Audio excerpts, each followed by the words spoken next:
Good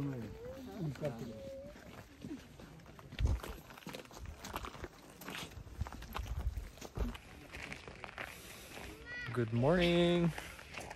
Hi guys! Good morning! Andito kami ngayon sa Armenia. Ito po ay isa sa mga tourist spot dito.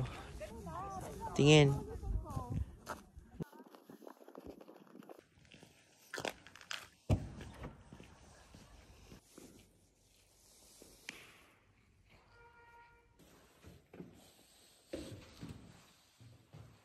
Nandito kami ngayon sa isa sa mga oldest monastery dito sa Armenia.